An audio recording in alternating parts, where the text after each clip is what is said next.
అదేవిధంగా మాజీ శాసనసభ్యులు దివాకర్రావు గారికి, సీనియర్ నాయకులకు, మాజీ కౌన్సిలర్లకు అందరికీ కూడా పేరు పేరున ఈ యొక్క మీడియా సమావేశానికి వచ్చిన అందరికీ కూడా పేరు పేరున నాకు నమస్కారం. హాజీపూర్ మండల్లో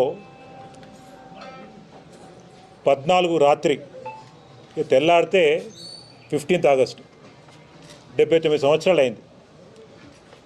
కానీ దళితుల మీద పోలీసు వాళ్ళు, చదువుకొని యూనిఫామ్ వేసుకున్న పోలీసు వాళ్ళు ఏ విధంగా వాళ్ళ ప్రవర్తన ఉందంటే, జరుగుతుంది అక్కడ వాళ్ళ చుట్టాల మ్యారేజ్.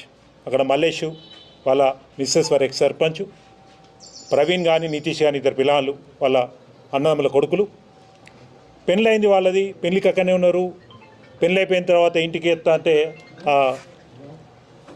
బారాత్ ఏదైతే ఉంటాడో ఆ డ్యాన్స్లు ఉన్నారు వాళ్ళు. అక్కడ కాంగ్రెస్ వాళ్ళు వచ్చి వీళ్ళని కొట్టిండని అక్కడున్న ఇప్పుడు వాళ్ళ చిన్న కూడా చెప్తాను. ఎట్లుంది అంటే మీరందరూ చూసిండ్రు, బీఆర్ఎస్ పార్టీ నాయకుల్ని కొట్టి రక్తాలత్త అంటే పోలీస్ స్టేషన్లు ఉంటే పోలీసు వాళ్ళు హాస్పిటల్ దగ్గర బీఆర్ఎస్ నాయకుల దగ్గర ఉంటారు. కానీ ఇక్కడ రాపల్లి ఏం జరిగింది, బీఆర్ఎస్ నాయకులను కొడితే, నేను చెప్తుంది కాదు, ఎఫ్ఐఆర్ కాపీ 166/2025 హాజీపూర్ పిఎస్లో చూడండి. 15 రోజు రాత్రి 9:40కి పిటిషన్ ఇచ్చిందని పోలీసు వాళ్ళు చెప్తారు. కానీ పిటిషన్ రాకముందే 24 గంటల ముందు 14 రాత్రి వచ్చి వీళ్ళు దళితుల ఇళ్ళల్లో పోయి సోదాలు చేస్తారు. మహిళలు ఉన్నారని కూడా చూడారు, ఇళ్ళలో పోతారు పోలీసు వాళ్ళు, ఎస్ఐలు కానీ కానిస్టేబుల్ కానీ. ఎవరికి హక్కు ఇచ్చిండ్రు అంటున్నా వీళ్ళకు. పిటిషన్ కూడా రాకముందు, ఎఫ్ఐఆర్ కూడా రాకముందు వీళ్ళు ఇళ్ళకి వచ్చే హక్కు మీకు ఎవరిచ్చిండ్రు అంటే దళితులని చిన్న చూపా? ఏం చేయలేరని అహంకారమా? ఎంక్వైరీ చేయరా? ఏం చెప్తుంది కొత్త చట్టం, ఏం చెప్తుంది బిఎన్ఎస్ చట్టం? కనీసం 2 వారాల టైం ఉన్నది మీకు. మీ హయ్యర్ ఆఫీసర్కి, ఏసీపీ గారికో, డీసీపీ గారికో, సిపి గారికో చెప్పచ్చు, సార్ ఈ విషయంలో మేము ఎంక్వైరీ చేయాలి, మాకు టైం కావాలి అంటే అంతకుముందు లేకుండా కొత్త చట్టం ఉన్నది, టైం తీసుకోవచ్చు. మమ్మల్ని కొడితే, మమ్మల్ని కొట్టిన వెహికల్ ముందుకెళ్ళి గీయ పోతా అంటే కూడా 3 రోజుల దాకా లోపల పెట్టారు. కానీ కాంగ్రెస్ వాళ్ళు ఫోన్ చేస్తే అరగంట తిరగకముందే మా వాళ్ళ ఇళ్ళలో చూస్తారు. అంటే మమ్మల్ని కొడతారు, మళ్ళా మా వాళ్ళ మీద కేసులు పెడతారు. పిటిషన్ ఇస్తే ఇది ఎట్లా మీరు ఒక్కసారి ఆలోచించాలి. ఈ మీడియా చూస్తున్న ప్రజలందరూ ఆలోచించాలి, మీడియా వాళ్ళు కూడా బాగా రాయాలి. పిటిషన్ ఇస్తే సీసీటీవీ ఫుటేజ్ తీయండి, వాళ్ళు మేము అబద్ధం ఆడితే దమ్ముంటే సీసీటీవీ బయట పెట్టండి. 15 మొత్తం వాళ్ళు అక్కడనే ఉంటారు మధ్యాహ్నం నుంచి సాయంత్రం వరకు. 16 వాళ్ళకి అదే పని. అరే మమ్మల్ని కొట్టిండ్రు, మా పిల్లల్ని కొట్టిండ్రు, వాళ్ళ మీద కేసు పెట్టమని చెప్పి వాళ్ళ తల్లి తండ్రి వాళ్ళు పోతే పిటిషన్ తీసుకోరా? మీకు గవర్నమెంట్ ఇస్తుందా జీతం, కాంగ్రెస్ పార్టీ ఇస్తుందా? పిటిషన్ తీసుకునే హక్కు మీకు ఎవరు ఇచ్చిండ్రు? పిటిషన్ ఎట్లా తీసుకొని మీరు ఇవ్వాలి? దానికి ఖచ్చితంగా మేము న్యాయాన్ని సంప్రదిస్తాం, కోర్టుకు పోతాం. పిటిషన్ తీసుకున్నందుకు దళితులు పిటిషన్లు ఇస్తే, దళిత సోదరులు పిటిషన్ ఇస్తే మీ అహంకారంతో మీరు పిటిషన్లు తీసుకోకపోగా అహంకారంతో మీరు అన్న మాటలు కూడా ఇవాళ వాళ్ళని బాధిస్తుంది. వాళ్ళు ఇంతకుముందు బాధపడతారు, మేము ఈ కులంలో పుట్టినందుక మా పిటిషన్లు తీసుకుంటలేదని బాధపడతారు. గిన్ని రోజులు, గిన్ని సంవత్సరాలు, 79 సంవత్సరాలు అయిన తర్వాత కూడా స్వయాన దురదృష్టం ఏంటంటే 15 ఆగస్టు రోజే, ఆ రోజే దళిత సోదరులు పోలీస్ స్టేషన్కి వెళ్ళి మా వాళ్ళని కొట్టిండ్రు, సార్ పిటిషన్ తీసుకోమంటే బయటికి పోమంటారా? ఇదా పద్ధతి? దీనికి అనుభవిస్తారు ఖచ్చితంగా ఎవరైతే అధికారులు తప్పు చేస్తుండ్రో. మా ప్రభుత్వం వచ్చిన తర్వాత మాకున్నారు, మేము కూడా అధికారులు మాట్లాడి పెట్టినాం. చాలామంది బాధపడతారు ఇవాళ మంచిర్యాల ఏం జరుగుతుందో ఈ వ్యవస్థను చూసి. ఉన్నతాధికారులు చెప్తారు, సార్ ప్రతి కేసు దీన్ని రీఓపెన్ చేయొచ్చు, తప్పుడు కేసు పెట్టిన అధికారి కూడా తప్పే అవుతుంది, ఆయన మీద కూడా మళ్ళీ కేసు పెట్టచ్చు అంటారు. జరుగుతున్నాయి. ఖచ్చితంగా రేపు భవిష్యత్తులో ఇవన్నీ కూడా మళ్ళీ రీఓపెన్ చేస్తాం.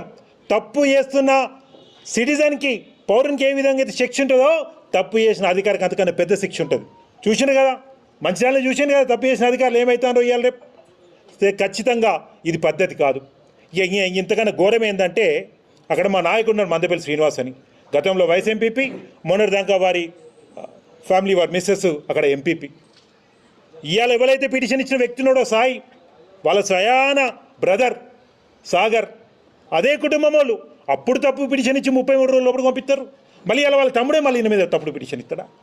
అంటే ఊర్లో అన్యాయం జరిగితే నాయకుడు అనేటోడు స్పందించేద్దా? గొడవ అయిపోయిన తర్వాత ఆయన వెళ్తే కూడా ఆయన మీద కేసు పెడతారా? అంటే అక్కడ హాజీపూర్లో విలేకరుల మీద కేసులు పెడతారు, విలేకరుల మీద కూడా తెలుస్తలేదు, విలేకరుల మీద కూడా కేసులు. స్పందిస్తే మా వైస్ ఎంపీపీ మాజీ వైస్ ఎంపీ మందుపల్లి సీన్ మీద, మా మల్లేష్ మొన్నదాకా వారి మిస్సెస్ అక్కడ సర్పంచ్ వారి మీద, అసలు అక్కడ సంబంధం లేదు, అక్కడ సంఘటన జరిగే కాడ వాళ్ళు లేరు. అయిపోయిన తర్వాత వాళ్ళకి తెలిసింది వాళ్ళ ఇంట్లో వండుకొని ఉన్నారు. సంఘటన జరుగుతా అంటే, కొట్లాట జరుగుతా అంటేనో, కొట్టుకుంటానో, ఏమన్నా అయితా అంటేనో, అసలు ఏం జరిగిందో అక్కడ వాళ్ళకి ఏం జరిగిందో కూడా తెలియదు. ఇంట్లో వండుకున్నవాని మీద నువ్వు ప్రేరేపించిన కేసు పెడితే ఇక మీ చట్టం మీ చేతిలో ఉన్నదంటే ఏది పడితే అది చేస్తారా? ఇదేమన్నా మాకు టెంప్లెట్ ఇస్తానరా? మీరు 10 సంవత్సరాలు ఇట్లా వేయలే, భవిష్యత్తులో ఏం చేయాలని కూడా మాకు చెప్తానరా? ఏంది ఇది? ఇంట్లో వండుకున్నవాని మీద కేసు పెడతారా?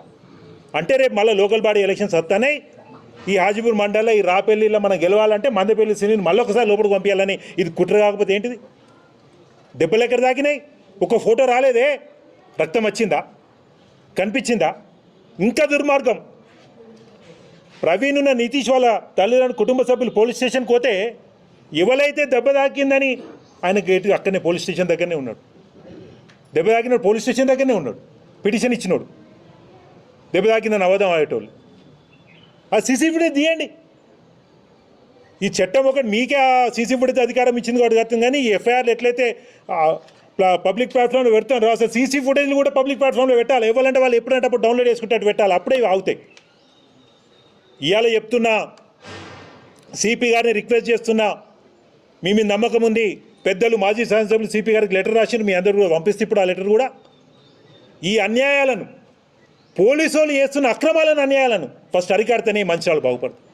తప్పుడు కేసులు పెట్టడం, అర్ధరాత్రి 12 గంటలకు ఏ పిటిషన్ లేకుండా పోయి ఎట్లా సెర్చ్ చేస్తారు? అరగంటలోపు ఏంది వ్యవస్థ? బీఆర్ఎస్ పార్టీ అంటే చాలియా కొట్టాల కేసు పెట్టాలి వాళ్ళ మీదే. ఈ పద్ధతి కనుక మానుకోకపోతే భవిష్యత్తులో ఈ తప్పు చేస్తున్న అధికారులను చట్టం ద్వారానే వాళ్ళకి శిక్ష పడతాయి. నేను కూడా కానూను కనుక్కున్నా, కొంచెం ఫ్రీ ఉన్నాం కదా, కానూను కనుక్కున్నా, నేను కూడా అధికారులతో మాట్లాడుతున్నా, నాకున్న సమాచారం తెలుసుకుంటున్నా, న్యాయం ఏందన్న తెలుసుకుంటున్నా. ఈ ప్రతి కేసు కూడా, ప్రతి ఎఫ్ఐఆర్ కూడా రీఓపెన్ చేస్తాం.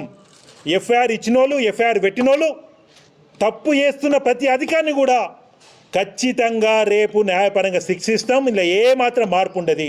దాని తగ్గట్టు ఎప్పటికప్పుడు ప్రణాళిక జరుగుతుంది. మా హైకమాండ్కి కానీ మేము చెప్పవలసిన వాళ్ళకి చెప్పుడు కానీ డాక్యుమెంట్స్ కానీ అన్నీ బరాబర్ ఎప్పుడప్పుడు వెళ్ళిపోతున్నాయి. మేము చెప్తున్న అధికారులకు, మీరు ప్రజలకు న్యాయం చేయండి, ఎవరైనా తప్పు చేస్తే శిక్షించండి, మేము స్వాగతిస్తాం. కానీ తప్పు చేయకుండా ఇంట్లో ఉన్న బీఆర్ఎస్ నాయకుల మీద తప్పుడు కేసులు పెడితే కాంగ్రెస్ పార్టీ రేపు ఓడిపోయిన తర్వాత అందరు ఇంటికి పరిమితం అవుతారు, హైదరాబాద్కి పరిమితం అవుతారు. కానీ మేము మాత్రం మర్చిపోం, ఈ అధికారులను మర్చిపోం, ఈ అధికారులు చేస్తున్న తప్పులు కూడా మేము మర్చిపోం. ఇది ఒక్కసారి ఆలోచించాలి. ఈ విధంగా బీఆర్ఎస్ పార్టీని ఎవరైతే తప్పుడు చేయకుండా ఇరికిస్తుండ్రో, ఇబ్బంది పెడుతుండ్రో వాళ్ళ మీద ఖచ్చితంగా చర్యలు ఉంటాయని మరొకసారి తెలియజేస్తూ ఈ సమావేశం వచ్చిన ప్రతి ఒక్కరి పేరు పైన నా యొక్క ధన్యవాదాలు.